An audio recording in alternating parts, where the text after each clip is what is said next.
Just doing this little poll here.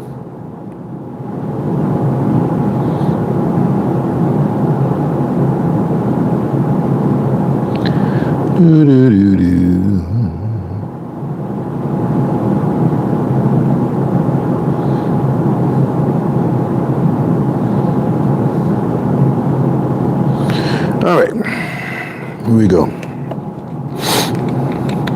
Did the best player win the MVP? All right. Last night, this is Sports for Real with Coach Hall. Last night, the NFL held its annual awards program, and a lot of interesting nominees there. You saw that Josh Allen knocked off Lamar Jackson for the MVP. You had some other notables there. You had Jaden Daniels, NFL Rookie of the Year on offense, and a couple other players. I don't have the list in front of me right now, but as I look at that list, I took a look at the Hall of Fame class, and I'm happy to see certain players make it. Eric Allen, great player. He had been eligible for 19 years, and he finally got in. And you also have surprise name Sterling Sharp. I didn't think Sterling would ever get there, but I think Sterling Sharp deserved to be in the Hall. His brother got in first because he won those Super Bowl rings, partly, because of that. Not saying that he wasn't a great player, but anytime that you are on the dividing line between you and somebody else, they always look at the number of championships you have, and that helps your case. That's why you have some marginal players in the NFL in the Hall of Fame because they happen to be part of championship teams.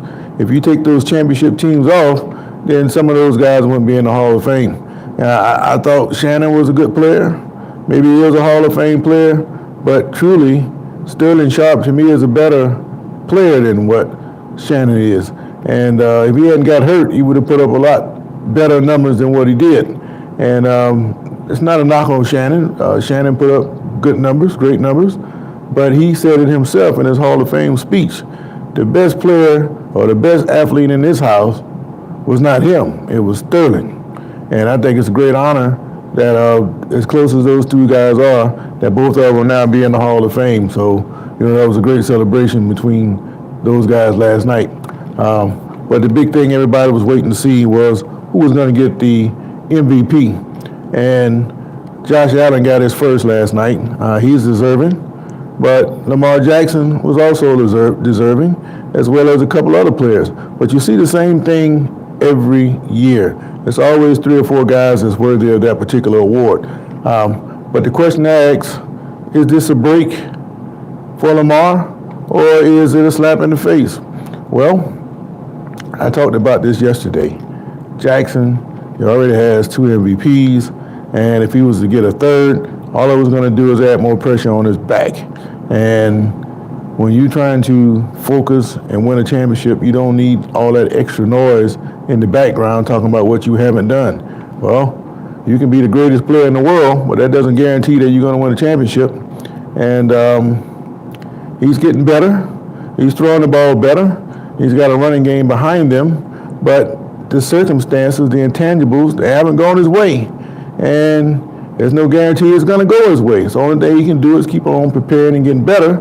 And to put a third MVP on top of the futility in the playoffs, that just adds more pressure. Because everything you do in the regular season, people are going to say, yeah, that's fine, but even myself, I call them the regular season Ravens. They're big time in the regular season. They blow people out, put up all these astronomical numbers, and then when the playoffs come, they just become ordinary Joes. And you wonder why that is. Well, it's obvious. The farther you go, the better the teams get that you play against. And you got guys out there just like me. They're looking and seeing what you're doing. And you did that, okay. You like to do that there, okay? All right.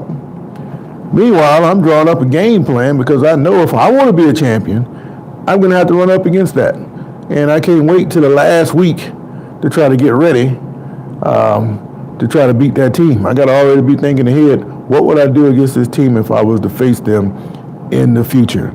And 1 week is not enough time to get ready. And that's basically the same thing I talked about when we talked about history. Everybody is focused on the awards last night, but the big game is on Sunday. And everybody's talking about how great it would be for the Chiefs to pull off a three-peat and how Mahomes is basically invincible in these situations. Well, I heard the same thing back in Super Bowl 42 with New England.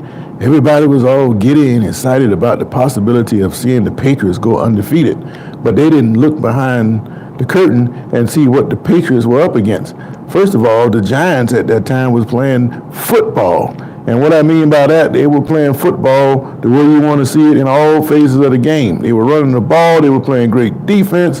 They weren't committing turnovers. They weren't making penalties. They weren't doing none of that. They were executing to the highest.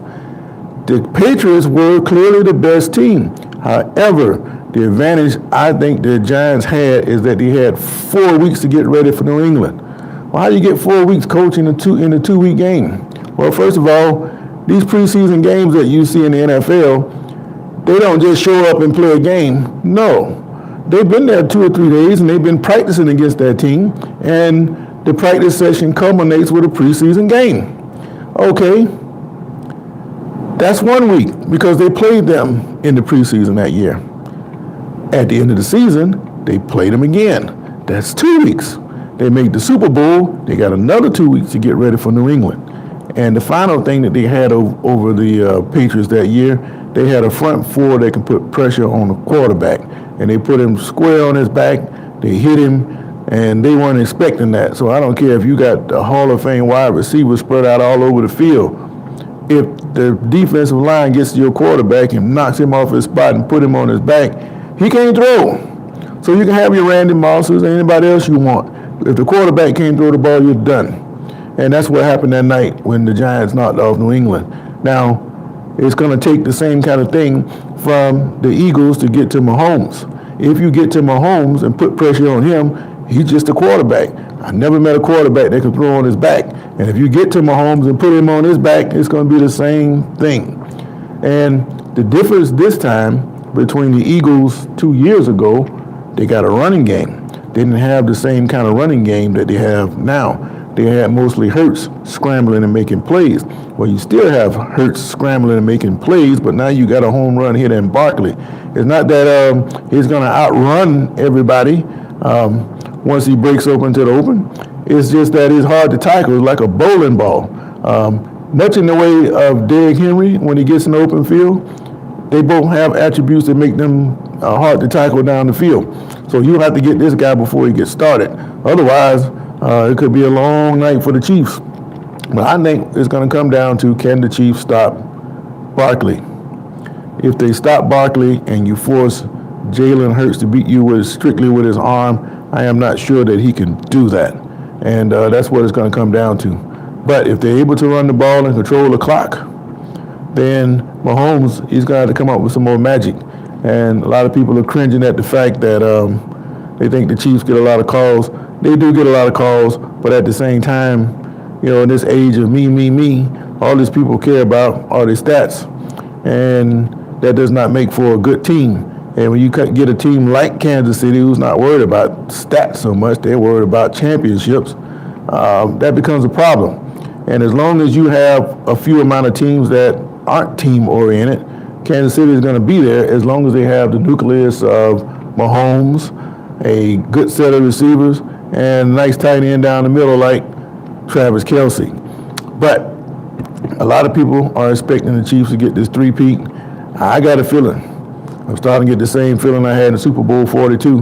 I actually called that game. I didn't think that they were giving the Giants a fair shot. Matter of fact, I'll tell you a quick story before I go.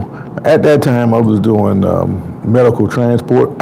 You know how people have to go to doctor's appointments early in the morning, like dialysis, you know, with the vans, city vans with the electric lift for the medicals. I was doing that for a while, and I picked up this old man, and all he was talking about was football. He was just like everybody else. He was all excited about seeing the Patriots go undefeated because nobody had seen that since the Dolphins. So he asked me who I thought was going to win. So I emphatically told him the Giants. Man, that man laughed at me from the time I put him in the van and loaded him up and strapped him down. Big old fella now. I had to drive him about 5-6 miles down the road. We had to go over a viaduct and several lights. And that man laughed at me for a good 20-25 minutes. Took him out of the van, rolled him up into the medical place, and I hear the man still laughing the whole time that he's going in there to his doctor's appointment. It didn't bother me none. I didn't really have a dog in the fight. I just felt like that the Giants, the way they were playing, they had a great chance to win that game, and everybody else was picking the Giants. The Patriots. So I thought that the Giants would win the game. But I can't remember what address that guy was at, because if I hadn't remembered where he was, the first thing I was going to do when I was going to go knock on his door, and I was going to remind him who I was, and I wasn't going to laugh at him. Well, I was going to sit there, and I wanted to see that look on his face after he found out that the Giants actually did beat New England. And it's the same feeling that I have right now about all these people talking about how great the Chiefs are, how they're going to get this three-peat, but they don't give the Eagles the credit they deserve. And I surely hope that Kansas City is doing their homework on this team. They better show up to play. Otherwise, it's going to be a repeat of Super Bowl 42.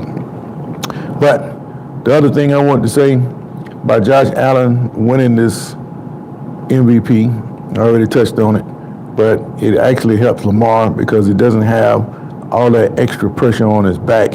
If he had won a third MVP, they would have been coming at him. You won all these games in the regular season. You're doing this in the regular season. You got all these low quarterback momentos or records that you get from running the football. But why can't that translate to the playoffs? And every time they win a game, that's what he was going to hear. He's still going to hear some of that. That's not going to go away until they start to improve in the playoffs.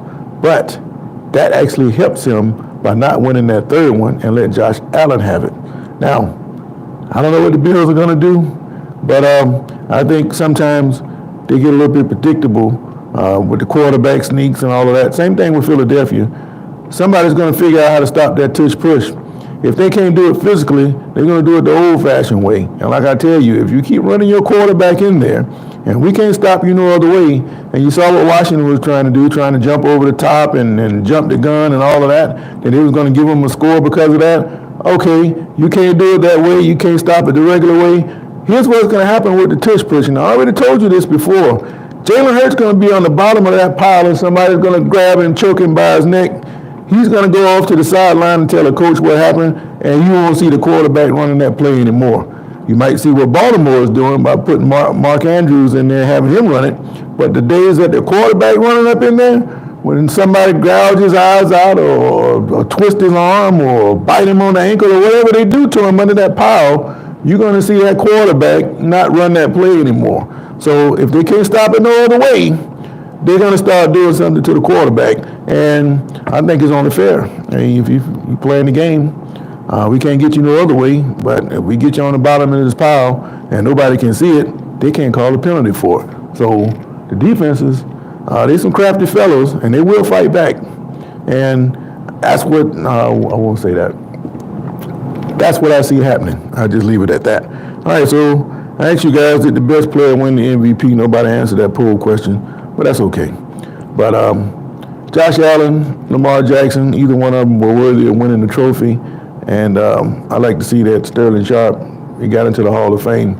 I would have loved to see him finish his career with without getting hurt. And I think what Shannon said when he did his Hall of Fame acceptance speech about the best athlete in this house was Sterling, I agree with that. I mean, he wasn't just saying that because he cared so much about his brother. I just thought Sterling was the better player. He did two different types of players, but I thought Sterling was definitely a dynamic player, and he would have been in the Hall of Fame had he not gotten hurt much earlier.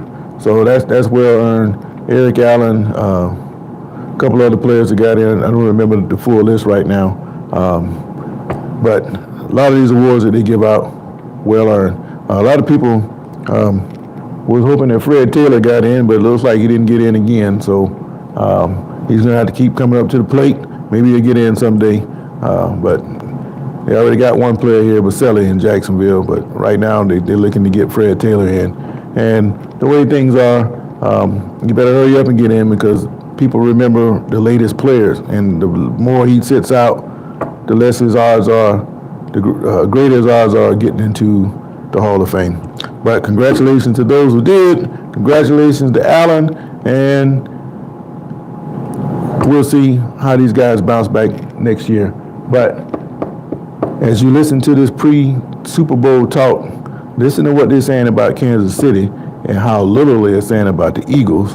And in the end, that is what's going to make all the difference in the world. Because just like the Giants, they had all that extra time to prepare for New England. They had a pass rush, and they had a running game. Philadelphia's got a similar set of circumstances. And it's going to come down to, can you stop Barkley?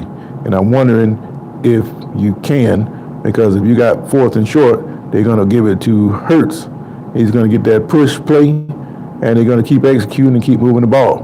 But like I said, at some point, one of those defensive guys is going to grab that quarterback by his throat underneath the bottom of that pile, and that's going to be into that push play. Mark my word.